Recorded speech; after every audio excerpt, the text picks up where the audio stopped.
nice little layer of frost all over the tent, so in my gear. So it definitely got below freezing last night, and I was still pretty toasty. It was okay. So I think that bodes well for a coastal hike. It was good to have this little mountain experience. Would you look at this scene to wake up to, I like 6 cups, not 1 or 2.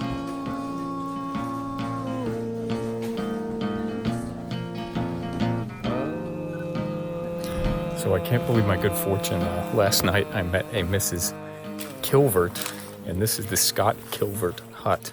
This is the 42nd, I think, anniversary of her brother who passed away on this mountain, and this hut was built in memoriam of him and his friend that he was with that died. And I just happened to be here on their annual anniversary hike up to this hut. My name's Karina. I'm Karina Brooks, but that's my married name. I was a Kilvert, so the hut was named in honour of David Kilvert and Ewan Scott. They both met their fate in 1965 on the 20th of May. It was a school trip, and the teacher actually perished in the effort trying to save my brother, who was David. So it's 2 surnames, Scott and Kilvert.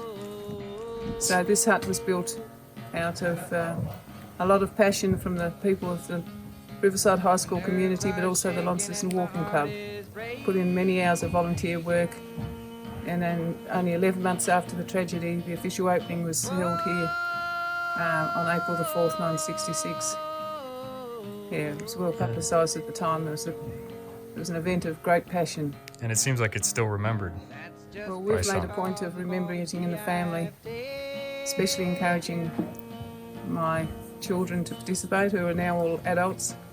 So 2 of them live here in Tasmania and make it a point of being a regular occurrence, a must-do on our annual calendar, yeah.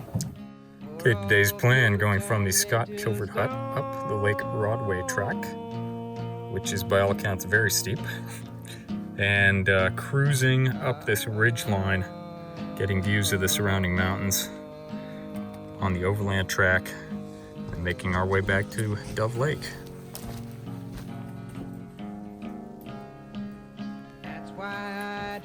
What a great experience that was last night, sharing the hut with all those people from all over the world. That's one of the special things about the hut system in Australia and New Zealand, is you go out in the bush in the backcountry and you end up sharing kitchen facilities, sitting around a fire with people who you would never otherwise meet. It's a really special way, especially if you're solo traveling like me.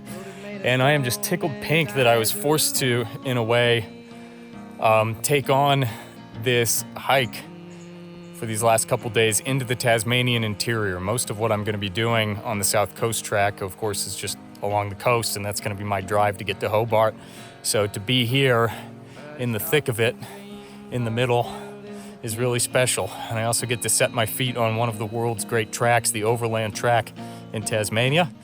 Just taking off my jacket because it's getting a little bit warm, and we're heading up there.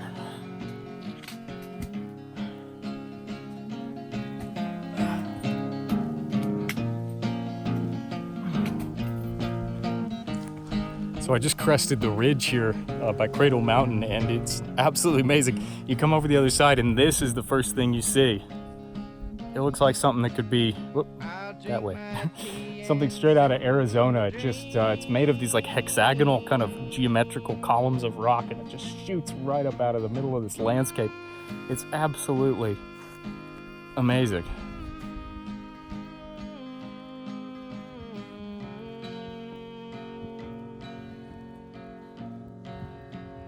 This would be day 1 for you on the overland track, and you'd keep going that way.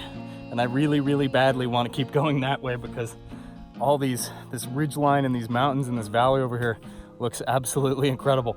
But we have a little more exotic things to be doing on the South Coast track with no huts and no accommodations and a little more wild. So you got to make choices, but Now we're gonna head back towards the beginning of the overland track that way.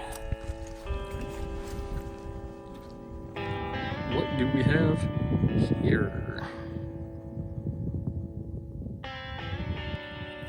So I saw this little spaceship over here, and it's an emergency shelter.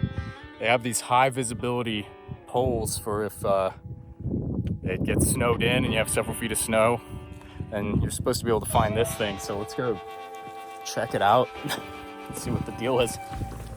It's completely round with these portholes on all sides. Whoa, look at that. It's snowing like hell. Emergency. Could open this up and just wait out the storm with a pretty nice view.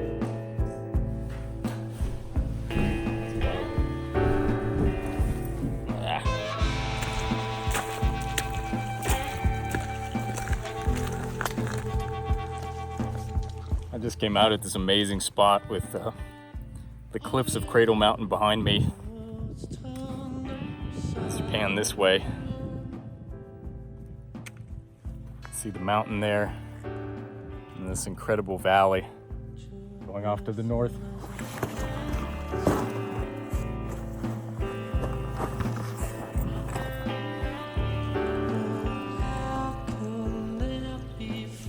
This is the last hut on my little overnighter. This is kitchen hut.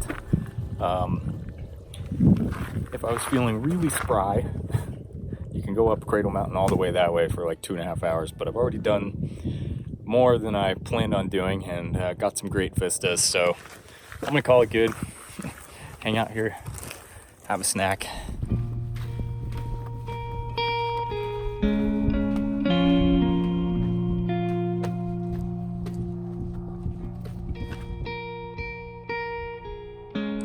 It's a little solemn up here, so I'm gonna try to stay quiet, but this is where I hiked yesterday.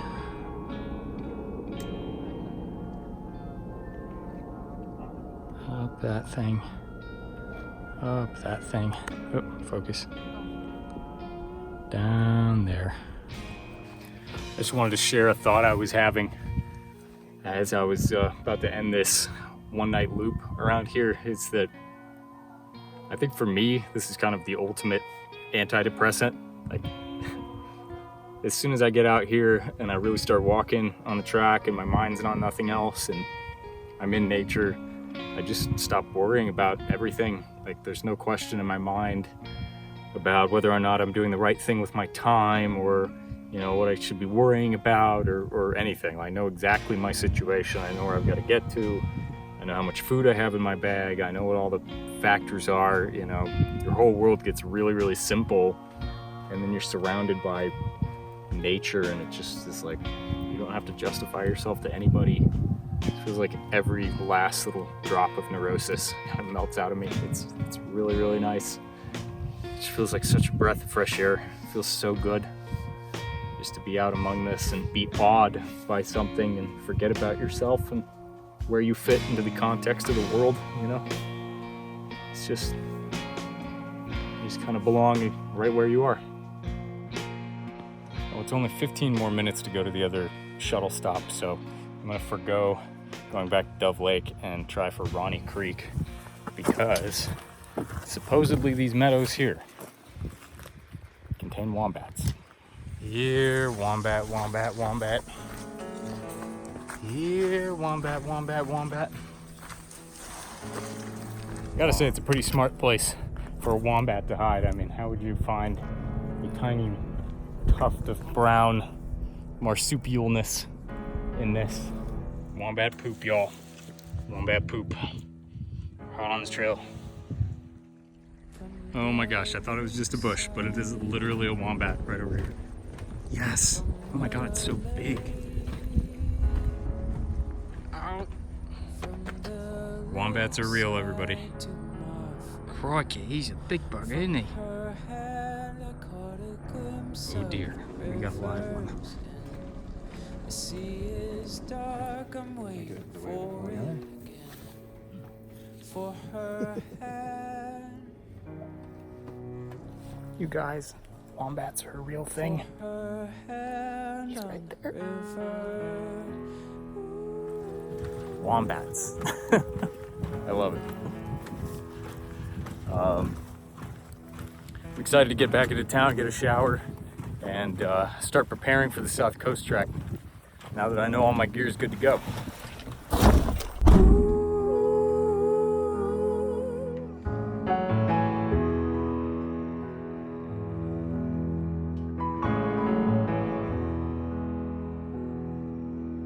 It is just all fields of sheep.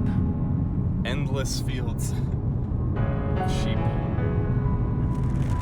Just like that, out of nothing, civilization. We're on Eastwood checking in. Eastwood, that's you. Yeah, how are you, Jade? You well? Yeah. Cold. So I went ahead and got a private room in a hostel because I'm too old for bunks, I think. But you end up with the charm of a hostel with some nice amenities. So here's the room. And this killer view of this balcony. Okay. So I was able to pick up the book on the South Coast Track here. Gives you really detailed information of every single day. Just read through all the hazards and stuff to make sure I was prepared. There are leeches that fall from the trees. Basically, this thing could be just miserable rain, hail, and leeches the whole time. Like, it could just be suck on wheels. So maybe that's part of the fun, is it's just the uncertainty of this thing. Here we go. This is just gonna get lighter and lighter with each day that I hike. Right now, it's not too bad. I'll be okay. Well, after all that hype, I just talked to Par Avion, the company that does the bushwalking flights, and there's a weather delay today, which I knew happens. It's a minor bummer since I'm all hyped up and this is what I've planned for.